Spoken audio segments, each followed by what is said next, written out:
Hello students, welcome to Math Studio. Today's topic is applications of trigonometry part 1. आज हम देखेंगे कि कैसे trigonometry को हम real life situations में use करते हैं. For that we need to learn few basic concepts. वो क्या हैं कि suppose let us look at this figure.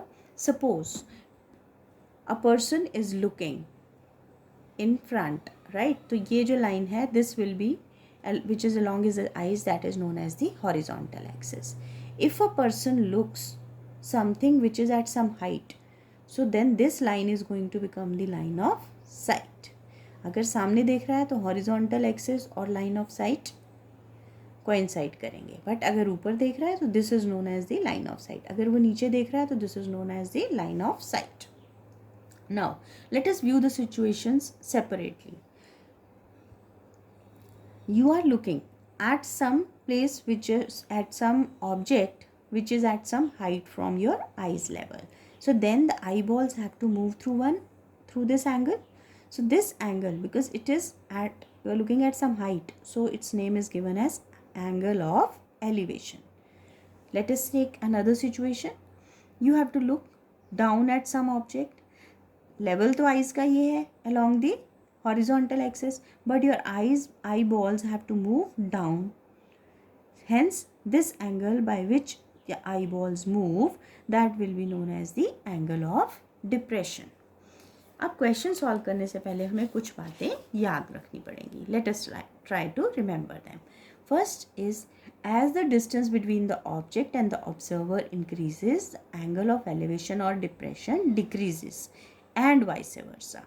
Easy words में हम बोल सकते हैं कि जैसे जैसे डिस्टेंस बिटवीन ऑब्जेक्ट और ऑब्जर्वर के बीच में इंक्रीज होता है तो angle of depression and elevation decrease होता है.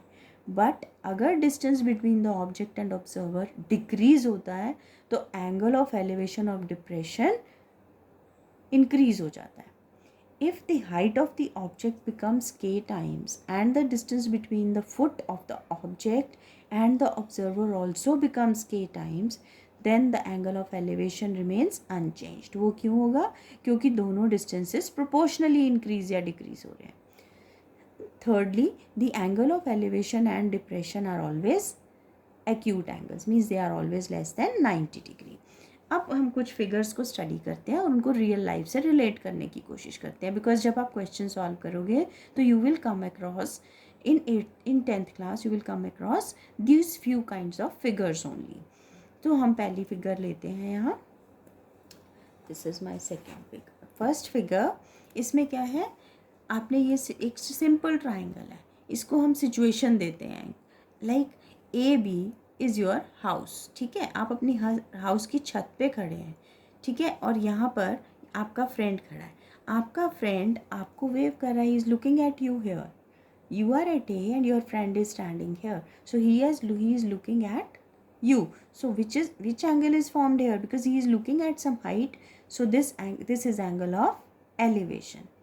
ठीक है, अब आप उसको रिस्पॉन्ड करते हो.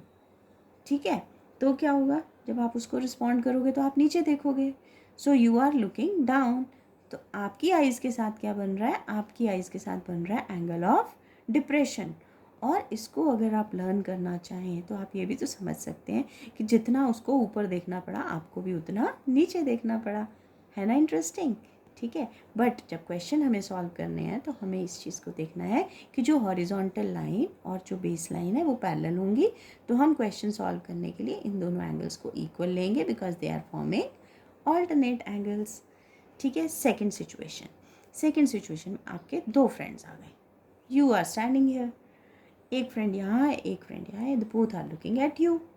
तो दोनों डिफरेंट एंगल से देखेंगे क्योंकि दोनों के बीच में डिफरेंट डिस्टेंसेस हैं. ये आपका घर है, सो डिस्टेंसेस आर डिफरेंट. सो ऊपर देखेंगे जब वो तो एंगल्स विल बी डिफरेंट. अब आप यहाँ खड़े हो तो आप दोनों फ्रेंड्स को देख रहे हो. तो जब आप उन दोनों को देखोगे तो डेफिनेटली आपके एंगल ऑफ डिप्रेशंस जो हैं वो भी डिफरेंट होंगे क्योंकि इनके डिस्टेंसेस आपके घर से डिफरेंट हैं. लेट अस सी वन मोर सिचुएशन. अब आप अपनी छत पे खड़े हो. ठीक है, और आपके दो फ्रेंड्स आ गए. वन इज़ एट दिस और एक ही साइड से आ रहे हैं. ठीक है. So when this friend will look at you, he will make an angle of elevation of theta 1, but when he will look at you, he will make an angle of theta 2. और यहाँ पे एक चीज़ और हम देख सकते हैं, क्योंकि ये डिस्टेंस बड़ा है तो theta 2 is going to be less than theta 1. हमने सेकंड सिचुएशन जो हमने यहाँ पे पढ़ा था, as the distance between the objects and observers that increases, the angle of elevation or depression decreases. तो जैसे ही डिस्टेंस इंक्रीज हो रहा है तो ये एंगल डिक्रीज हो जाएगा. यही सिचुएशन को आप ऐसे भी देख सकते हो कि आप दोनों फ्रेंड्स को देख रहे हो, सी एंड डी को. So when you are looking at C, तो you will look with which angle. C को देख रहे हो तो आप ये वाला लोगे, ये ग्रीन से जिसे मैंने मार्क किया थीटा 2, आप इससे देखोगे. ठीक है, this is the angle with which you will look at this. And theta 1 कौन सा होगा? When you are looking at D. Okay, next situation can be this. इसको कैसे सिचुएशन बनाए? Here there is a your house and this is a tower, suppose, right? Or maybe this is a building which is taller and this is a smaller building. A person is standing here. When this person will look at the top of this building, so he will make angle theta, and when he will look at the top of this building, so he will make angle theta 2. And now here situation can be these two situations. Let us view. इसको कैसे name दें? इसको हम ऐसे कह सकते हैं कि this is a building and there is a flag staff. उसके ऊपर एक फ्लैग स्टैफ लगा दिया. So you are standing here. Once you look at the bottom of the flag staff and once you look at the top of the flag staff, तो जो angle आप flag इसके साथ बना रहे हो यहाँ पे, that will be theta 1, and the angle at which your eyes are moving to look at the top of the flag staff, that is theta 2. Now a bird is sitting here. Suppose one bird is sitting here and one bird is sitting here. अब वो आपको देख रहे हैं यहाँ पे birds. ठीक है, you are standing here, the birds are looking at you. Then यहाँ से जब वो bird देखेगा तो then he will be making an angle theta 2. But from here when he will look, he will be making this angle with the horizontal axis. So he will be looking with the angle theta 1. तो जब आपको question solve करना है तो you will notice that there will be two right triangles. One will be A D B, another will be A C B.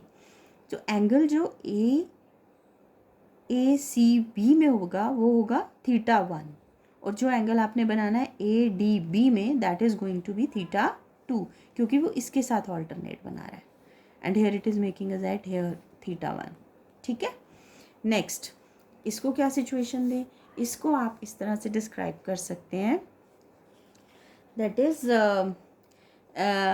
you can take a person is of height h, right? And there is a, say this is a building top. ठीक है, तो person who is of h height, he is looking at the top of the building. ठीक है, so then the angle will be formed from here, not from here, क्योंकि उसकी height mentioned है. he is 1.5 meters suppose. ठीक है, तो 1.5 metre ऊपर उसकी आइज़ है, वहाँ से वो देखना शुरू करेगा, right? And so this angle will be formed here theta. And now we will have this as a right angle triangle which we will make use of. और यहाँ से इस ये वाली हाइट जो है that is going to be different, that is H dash, और total height जो होगी वो एच डैश प्लस एच होगी इसकी. Here again you can take like this, we can create a situation for this, that this is a building and this is a tower. ये भी कह सकते थे हम, बिल्डिंग हमेशा टावर से छोटी होगी.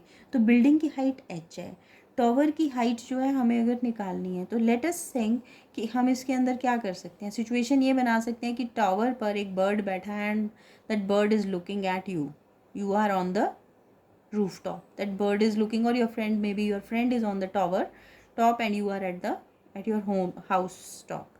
So person is looking at you here, so this is the angle of depression formed, angle of depression. एक ये फिगर बन जाती है. तो इस केस में हम क्या करते हैं, इसको तो h ले लेते हैं और इसको h डैश ले लेते हैं. And if you have to find out the height of the tower, so that is going to be h dash plus h.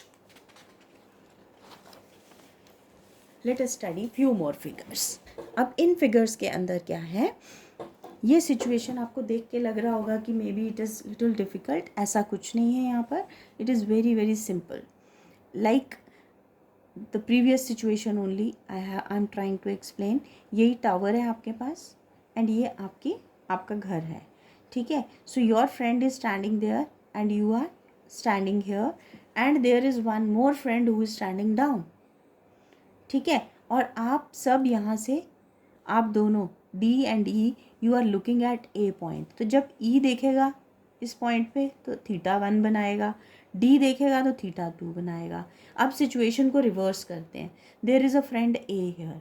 Friend A जो है वो E को भी देख रहा है, D को भी देख रहा है. तो उसकी आइज़ जो हैं E के साथ जो एंगल बनाएंगी वो होगी, E के साथ जो बनाएंगी θ1, और D के साथ जो बनाएंगी, जब उसको देखेंगे तो D के लिए क्या एंगल बनेगा, θ2. The eyes will move up to this. ठीक है, like this. So when we have to solve the question, तो हम क्या करेंगे, हम ये वाले दो राइट ट्राइंगल्स लेंगे, AEB and ADC. The things will become more clear when we will do the problem sums.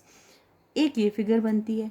इस फिगर में आप कैसे कह सकते हैं कि you can consider a bird और एन एरोप्लेन.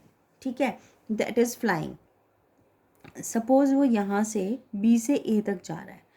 आप यहाँ पे खड़े हैं और आप उसको ऑब्जर्व कर रहे हैं. जब वो B पर है तो your eyes are making angle θ2, और जब वो A पॉइंट पर पहुँचा, दिस हाइट रिमेन्स कांस्टेंट. जब वो A पर पहुँचेगा तो you will be making an angle of θ1. यहाँ पर एक चीज़ और हमारी प्रूव होती है कि जब जैसे जैसे डिस्टेंस बढ़ रहा है ऑब्जेक्ट का और आपकी आइज़ का, तो these angles they are changing. C बढ़ रहा है तो एंगल डिक्रीज हो रहा है, ये दूर जा रहा है ना, तो ये angle θ1 will be less than θ2.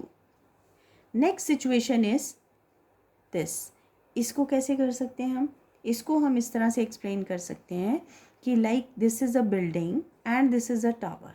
ठीक है, इस बिल्डिंग के टॉप पे आप खड़े हो और टावर के आप बेस को देख रहे हो और टावर के टॉप को देख रहे हो. So when you are looking at the top of the tower, then your eyes, ये हॉरिजॉन्टल एक्सिस है, then your eyes are making this angle θ1. And जब आप इसके बेस को देख रहे हो यहाँ पे खड़े होके, तो then they are making this angle θ2. तो जब इस क्वेश्चन को सॉल्व करना होगा हमने, तो तब इस टाइप के क्वेश्चन के लिए हमें दो राइट ट्राइंगल्स लेने पड़ेंगे. दे विल बी EAD, ये यहाँ पे राइट एंगल बनेगा. And we can use this triangle also, but convenience के लिए हम क्या करते हैं, हम स्टूडेंट्स को बोल देते हैं कि ये एंगल θ2 है, तो ये वाला जो एंगल है this will also be θ2, so that this is the base. और आप एक ये वाला राइट ट्राइंगल ले लेते हो. ठीक है, और एक आप ये वाला राइट ट्राइंगल ले लेते हो, and then you can solve the questions. Next last situation, that is this. अब इसको कैसे इस सिचुएशन को कैसे हम नेम दे सकते हैं. The angles of elevation are θ1 and θ2. इसको आप कैसे ले सकते हो कि you are, this is your house and this is your friend's house. You are standing here and you are looking at the top of your friend's house, and your friend is looking at the top of your house, and you are making the angles θ1 and θ2, यानी कि angles of elevations. I hope आज का session आपका बहुत interesting रहा होगा और आपके बहुत सारे कॉन्सेप्ट्स क्लियर हो गए होंगे. Please watch this video once again and share it also with your friends so that others can also learn the concepts. Thank you. See you in the next video.